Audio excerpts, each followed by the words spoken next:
Hi అండి, అందరూ ఎలా ఉన్నారు? బాగున్నారనే బాగున్నానండి. ఇవాళ మీ ముందుకి నేను టమాటో పెరుగు పచ్చడి, టమాటో ఉల్లిపాయలు పెరుగు పచ్చడి తీసుకొచ్చాను.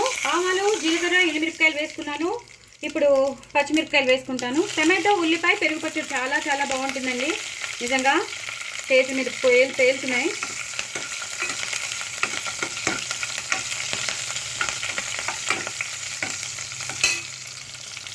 ఒక్కసారి చేతి మీద పేలుతున్నాయి, అందుకే చూసుకుంటున్నానండి. ఇప్పుడు ఉల్లిపాయలు వేసేసుకోవాలండి.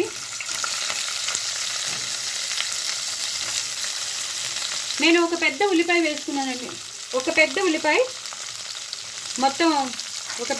ఇలా వేయించేసుకోవాలండి. ఆవాలు జీలకర్ర ఎండుమిరపకాయలు పచ్చిమిరపకాయలు ఇంకా ఎలాంటి పోపులు వేయకూడదు. ఉల్లిపాయలు మాత్రం పెద్దవి సన్నగా పొడుగ్గా తరిగి వేసేసుకున్నాను. ఇదే టైంలో కొంచెం పసుపు వేసేసుకోవాలండి. అలాగే కొంచెం ఇంగు మాత్రం కంపల్సరీ. ఇంక వేరే పోపు పెట్టక్కర్లేదనమాట. ఇదే మనం అందులోకి వేసేస్తాం, పెరుగు పచ్చళ్ళలోకి వేసేస్తాం అనమాట. సో ఇది ఒక్కసారి ఇలా వేయించేసుకోవాలి. వేయించేసుకున్నాక మీకు మళ్ళీ చూపిస్తాను. సో ఉల్లిపాయలు బాగా వేగిపోయి మనం టమాటో ఉల్లిపాయ పెరుగు పచ్చడి కాబట్టి టమాటోలు కూడా వేసేసుకున్నామండి. మరీ మెత్తగా అయిపోవాల్సిన అవసరం లేదండి. అవి కొంచెం సాఫ్ట్గా అయిపోతే చాలు పెరుగు పచ్చడికి. మరీ మెత్తగా అయిపోతే పెరుగు పచ్చడి బాగుండదు. ఎప్పుడైనా సరే పెరుగు పచ్చడికి కొంచెం సాఫ్ట్ అయితే చాలు. ఉంటేనే బాగుంటుంది. చాలా రకరకాల పెరుగు పచ్చళ్ళు చేస్తారు. నేను ఇవాళ టమాటో ఉల్లిపాయ పెరుగు పచ్చడి చేస్తున్నాను. చాలా చాలా బాగుంటుందండి. నిజంగా అన్నంలో తింటుంటే మాత్రం సూపర్ టేస్టీ ఉంటుంది. ఇది అల్లం పచ్చిమిర్చి కొత్తిమీర జీలకర్ర ఆ పేస్ట్ అండి. ఒక ఉల్లిపాయ అంటే చిన్న ముక్క ఉల్లిపాయ నేను ఇందాక వేసేటప్పుడు మర్చిపోయాను మీకు చెప్పడం. అల్లం పచ్చిమిర్చి కొత్తిమీర ఉల్లిపాయ జీలకర్ర దాంతో పేస్ట్ వేసేసానండి. మంచి ఫ్లేవర్ వస్తుంది. కావాలంటే మీరు వెల్లుల్లి కూడా వేసుకోవచ్చు, నో ప్రాబ్లం. అల్లం వెల్లుల్లి వేసుకుని కూడా చేసుకోవచ్చు. మాకు ఆ ఫ్లేవర్ కావాలండి కంపల్సరీ అంటే మీరు వేసుకోవచ్చు. నేను వేయలేదు. జస్ట్ అల్లం పచ్చిమిర్చి కొత్తిమీర జీలకర్రతో ఒక చిన్న హాఫ్ ఉల్లిపాయ వేసేసి గ్రైండ్ చేసిన పేస్ట్ అండి అది. కొత్తిమీర మాత్రం ఎక్కువ వేసుకోవాలి, పచ్చిమిరపకాయలు ఎక్కువ వేసుకోవాలి, అల్లం ఎక్కువ వేసుకోవాలి, జీలకర్ర ఒక హాఫ్ స్పూన్, ఒక హాఫ్ చెక్క ఏమో మన ఉల్లిపాయ వేసేసుకోవాలి. సో ఇది కూడా బాగా వేగిపోతున్నాయి, బాగా సాఫ్ట్ అయిపోయిందండి. మనం మాట్లాడుతున్నాయి. ఇప్పుడు కొంచెం కరివేపాకు వేసుకోవాలి, అలాగే కొత్తిమీర కూడా వేసేసుకోవాలండి. రెండు ఒకటేసారి వేసుకున్నా నో ప్రాబ్లం. వేసేసుకున్నాక ఇప్పుడు నేను ఎప్పుడూ చేసి పెట్టుకునే ఆవాలు మెంతుల పొడి అది వేసేసుకోవాలి. అది కంపల్సరీ వేయాలండి పెరుగు పచ్చడికి. వేస్తేనే మంచి ఫ్లేవర్ వస్తుంది పెరుగు పచ్చడికి.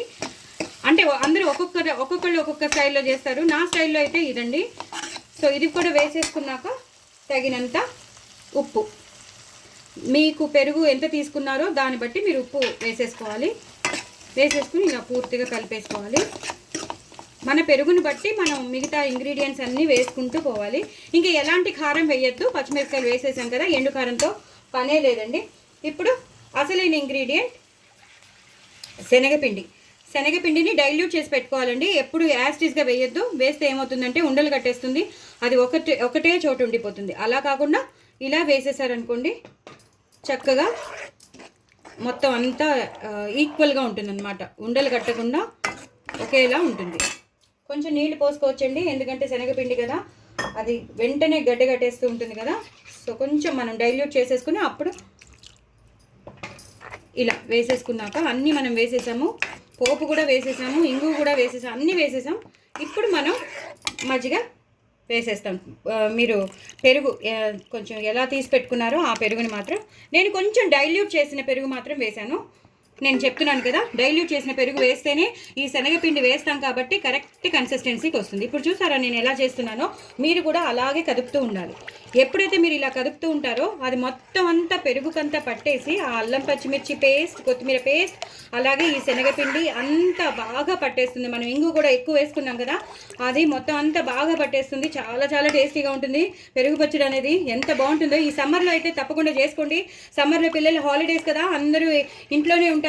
రకరకాలుగా మనం చేసి పెట్టచ్చు పిల్లలకి, వాళ్ళు ఎంజాయ్ చేస్తారు.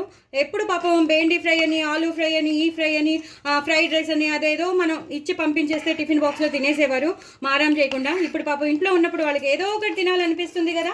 సో తప్పకుండా మీరు అలాంటివన్నీ రకరకాలుగా ఈ టమాటో పెరుగు పచ్చడి చేస్తే చల్లవా, ఇటు వాళ్ళకి హెల్తీగా కూడా ఉంటుంది, చల్లగా ఉంటుంది, వాళ్ళకి తిన్నట్టు ఉంటుంది, చాలా టేస్టీగా కూడా ఉంటుంది. సో ట్రై ఇట్ అండి. అన్నీ వేసేసాం. లాస్ట్లో ఒక్కసారి కొత్తిమీరతో మనం కరివేపాకుతో గార్నిష్ చేసేసుకుంటే అయిపోయిందండి టమాటో ఉల్లిపాయ పెరుగు పచ్చడి. నేను చెప్పినవన్నీ వేసుకోండి, అంతే అండి, ఇంకేం అక్కర్లేదు. హ్యాపీగా లాస్ట్లో మనం పప్పు కూర అన్నం తినేసాక లాస్ట్లో ఈ రెసిపీ మాత్రం కలుపుకుని తినేస్తే మాత్రం అదిరిపోతుంది. పిల్లలు మాత్రం మిమ్మల్ని వదిలిపెట్టరు, పెద్దవాళ్ళు అసలు వదిలిపెట్టరు, అంత బాగుంటుంది అనమాట. చాలా చాలా టేస్టీగా ఉండే టమాటో ఉల్లిపాయ పెరుగు పచ్చడి చాలా చాలా టేస్టీగా ఉంటుంది. నా ఛానల్ని మాత్రం సబ్స్క్రైబ్ చేసుకోవడం అసలు మర్చిపోవద్దు. ఓకేనా అండి, బాయ్ అండి.